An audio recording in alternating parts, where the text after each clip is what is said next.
And I'll tell you now, this is a 50 knot boat. This is a rooster tail boat if you want it to be.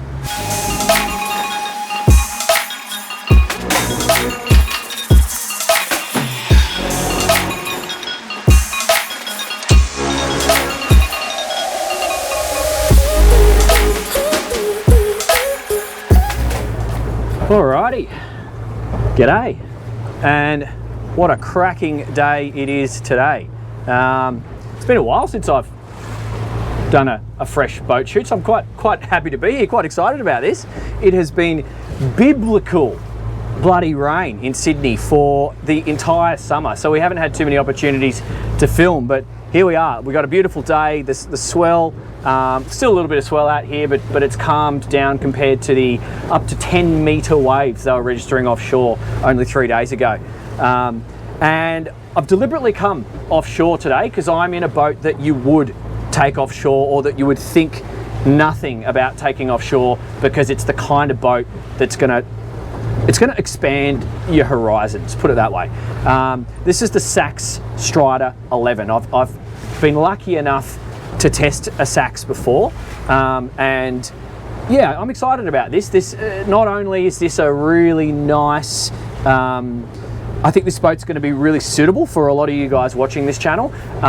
The guys at SACS Australia, they actually have a few of these on order. This boat's sold, but they've got a few of these on order, and let's face it, boats remain hard to get at the moment. So when you hear that, you got to take action. So yeah, we're deliberately testing it offshore today. A couple of reasons. As I said, it's been blowing dogs off chains, and it's been biblical bloody rain. So this boat, it went in the water, but they weren't able to anti-foul it straight away. So we do have a little bit of growth on the bottom, which is going to get attended to in due course. But you obviously can't anti-foul in the rain. So I don't have a clean bottom, therefore I'm not going to do the inshore high-speed test run today. We'll do that in another video. Subscribe, follow the link, and that'll be available when we've done it. But what we can do is talk about the offshore performance. So this boat, 3.5 tonne empty, a little bit over 4 tonne loaded, because you got 550 odd litres of fuel. We've got twin 400 horsepowers on the back. That is not the maximum horsepower for this boat. This thing is capable of running twin 450s, and I'll tell you now, this is a 50 knot boat. This is a rooster tail boat if you want it to be. This is a hell of a lot of fun. That's going to be in our inshore test video. We're just going to get it up and moving right now for the offshore stuff, because I've already seen it from the drone, and I have just done this drive prior to switching on this camera. I can feel straight away that this boat is high quality. I can feel, I've seen a picture of the boat out of the water. She's a deep V hull, and she's taking that V all the way to the back of the boat. So you've got a couple of advantages with a style of boat like this.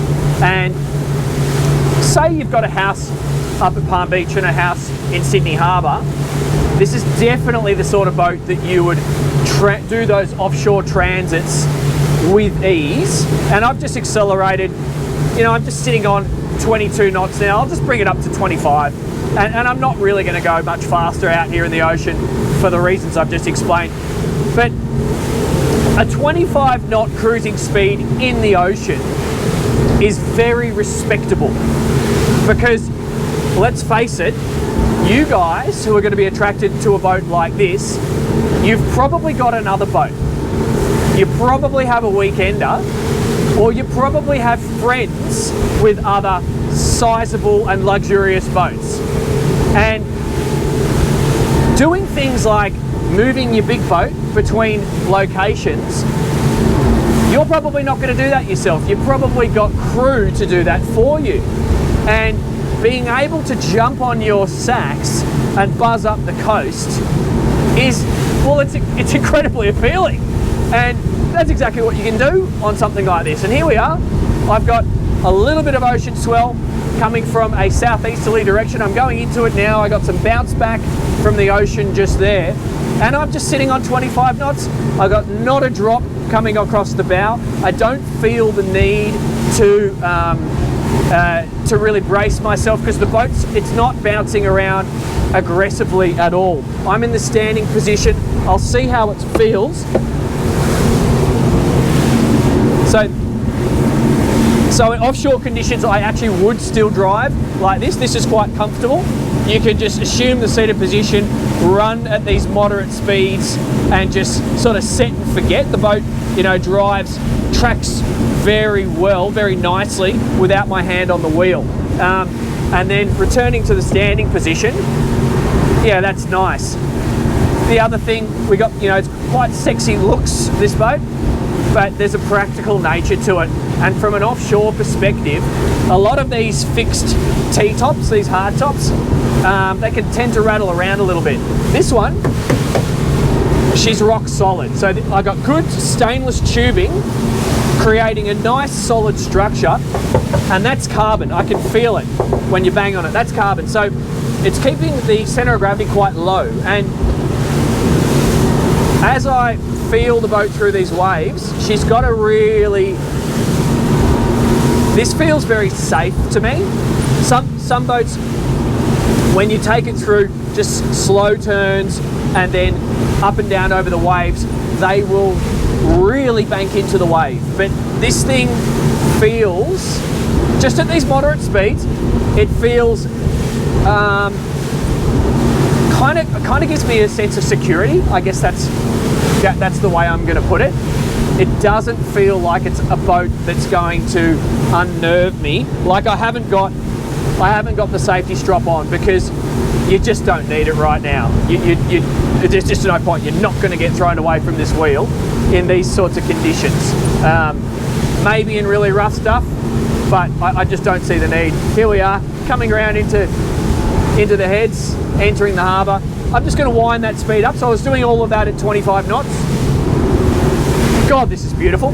So coming back to the structure of the centre console itself, we've got this aerodynamic windscreen here, a couple of waves coming from the side. See how that affects the boat? Yep, minimal adjustment needed, comfortable. So the wind, I'm 5'7", I'm standing, the wind starts here and it curls in, so I'm okay with my hat, the wind starts there. So it's going up and over my head there and just there. So you and your guest is going to be protected. Obviously these people out the back, they don't want to be protected because that's not that style of lounge. So let's just increase. I'm just going to bring it up to 30 knots. I did a couple of degrees of engine trim and I felt the response there. It does have the active trim for the motors. I'm personally not a fan of that piece of technology. So, you know, use it if you wish. A couple of boat waves there, that was good. I'm not a huge fan. I find that it just over trims the boat, and this hull, as I feel the boat, this is a good hull. It's not going to require excessive amounts of trim to make the thing go. So up to you, get it if you want, but I would personally drive it myself. And yeah. So what else am I learning here? This is a boat that if you've got crew or if you have kids and you want to give the boat to the kids, oh geez, look at all these fish. If you've got teenage boys and you want to entrust them with your expensive toy, I believe this is a style of hull that you could do it with because it's quite forgiving. Going through these waves, taking the boat at angles, operating the vessel, reaching the side decks, the amount of movement she has offshore, this is not a hull form that I would be worried about lending to my kids or giving to crew. You know, let's face it, the crew may or may not be experienced driving boats like this, so you don't want to give them something that's going to be plain dangerous in certain conditions.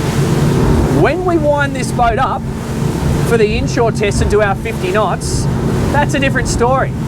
But you're gonna have to subscribe and watch that video separately. So anyway, I think that's it for the offshore stuff. I'm definitely in the harbour now. I'm gonna go find a nice bay and film a walkthrough. But what have I learned? 25 to 30 knots cruising offshore, low revs. I can't give you the true numbers because we don't have a clean hull today, but I'm going to say 3,500 revs is where you would be sitting. So that's a moderate fuel consumption and safe, solid, not a single rattle, and possibly the best solid T-top I've seen on a boat ever. My name's Dan Jones. It's been Dan's Boat Life. See you on the next one.